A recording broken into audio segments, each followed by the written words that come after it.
Radar पे आ रहा है। आज के बिग स्टॉक्स कौन कौन से?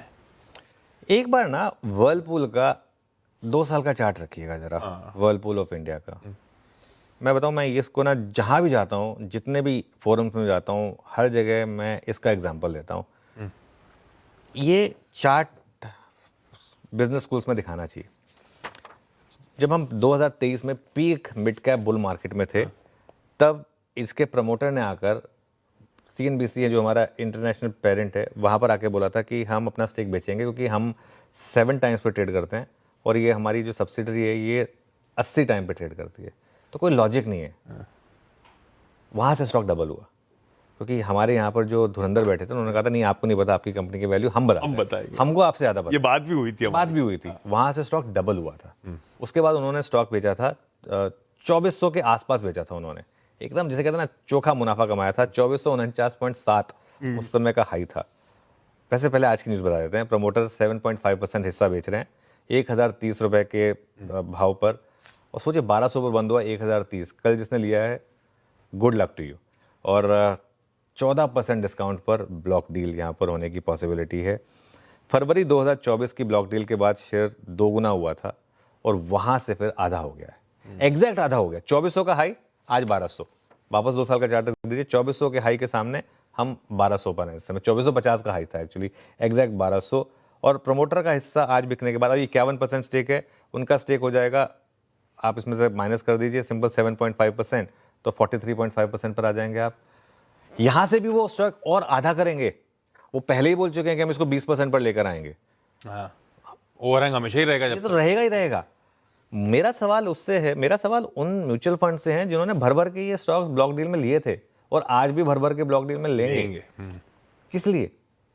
किस लिए हम क्यों, मतलब किसको एग्जिट दे रहे हैं, हम क्यों दे रहे हैं? और खैर एनीवे, जल्दबाजी मत करिए इसको बाय करने की। और अगर वो वापस 20% पर स्टेक लेकर आएंगे, अभी भी ये स्टॉक महंगा है, 50-51 टाइम्स पे ट्रेड कर रहा है। अगर वो वाकई में 20% पर स्टेक लेके आने वाले हैं, मुझे हैरानी नहीं होगी अगर आगे जाते हुए ये स्टॉक, बीच बीच में रैली आ सकती है, ये जरूर है कि बीच बीच में रैली आएगी, आपको लगेगा कि नहीं यार मैंने मिस कर दिया। इस फॉल में भी बीच बीच में रैली आई है। 900 वाला एक बार के लिए वापस 1300 भी गया था, लेकिन टेक्सचर स्टॉक का नीचे का रहने वाला है यहाँ पर। और अगर 1 साल का आपका व्यू है तो मुझे लगता है कि ये स्टॉक 700-800 तक जा सकता है, पॉसिबिलिटी है। ऑब्वियसली आज क्या होगा कहना टफ है, लेकिन क्योंकि इतने बड़े गैप डाउन के बाद आप क्या ही कर लेंगे इसमें, वैसे भी कैश का स्टॉक है। दूसरा है ओबेरॉय रियल्टी। ओबेरॉय रियल्टी को ग्रीन में लिया है। मुंबई का सबसे पॉश एरियाज में से एक है नेपियन सी रोड, और वहाँ पर उन्होंने एक रीडेवलपमेंट के लिए करार किया है। सबसे महंगा एरिया है, 4706 स्क्वायर फुट ज़मीन यहाँ पर रीडेवलप्ड होगी।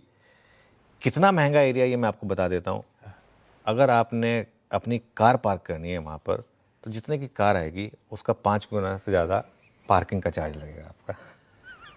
और जितने में एक आम इंसान 2 बेडरूम घर ले लेता है, उतने में वहाँ आपको बाथरूम मिलेगा। इतना महंगा एरिया नेपियन सी मुंबई का, और 1.18 लाख स्क्वायर फुट। और ओवरऑल रियल्टी है ये, जो उस पे भी प्रीमियम ही कर रहा उस पर भी प्रीमियम कमाएगा। ये बोरीवली वाले फ्लैट्स को ये बैंड्रा के रेट पे बेच सकते हैं, ये कर सकते हैं। ये ओबेरॉय के साथ ताकत है ये इनका भी। वो ओबेरॉय 360 कोई फ्लैट है, 50-50 गोरेगांव वाले तो वैसे भी हमेशा से ऐसे ही रहे, बिल्कुल बैंड्रा के रेट पे चलते हैं। बिल्कुल, तो इसके लिए ये खैर तो ओबेरॉय रियल्टी है। आई थिंक इस देश की सबसे स्ट्रांग रियल एस्टेट कंपनी है, DLF और ओबेरॉय रियल्टी दोनों। उसके अलावा एक कैश स्टॉक और है आज, बायर क्रॉप साइंस में। काफ़ी इंटरेस्टिंग लगा ये HSBC की रिपोर्ट, आज मैं पढ़ रहा था। इन्होंने 5200 के टारगेट दिए हैं, और इन्होंने कहा है कि ये स्टॉक जो है ना काफ़ी इंटरेस्टिंग हो गया कि काफ़ी करेक्शन के बाद नए प्रोडक्ट लॉन्चेस भी हैं, मार्जिन की रिकवरी है, 29 टाइम्स EPS पर ट्रेड कर रहा है FY 27 के हिसाब से, जो कि इसका जो 10 ईयर का मल्टीपल है 32 टाइम्स उसके नीचे है, और 2.9% की डिविडेंड यील्ड पर ट्रेड कर रहा है, 27% प्लस की ROCE है। तो इस वजह से ये सब HSBC के वर्ड से मेरे नहीं है, लेकिन आज मुझे लग रहा है कि ये काफ़ी इंटरेस्टिंग मूव हो सकता है। और फाइनली पेटीएम, सेंटीमेंट पॉजिटिव है पेटीएम के लिए। जो पेटीएम पेमेंट सर्विसेज को RBI से मंजूरी मिली है पेमेंट एग्रीगेटर के तौर पर, ये पेटीएम की सब्सिडरी है। 13 अगस्त को पहले ही इन प्रिंसिपल अप्रूवल मिल चुका था, अब ये ऑफिशियल अप्रूवल आ चुका है, तो उस वजह से पेटीएम पर आशीष हम लगातार पॉजिटिव रहे हैं। जब से वो आरबीआई के मूव के बाद स्टॉक करेक्ट हुआ था और 2 लोअर सर्किट लगे थे, वहाँ से उसके बाद से आई थिंक इस चैनल पर लगातार पेटीएम पर पॉजिटिव नज़रिया रहा है और ये भी आज ग्रीन में दिया है हमने।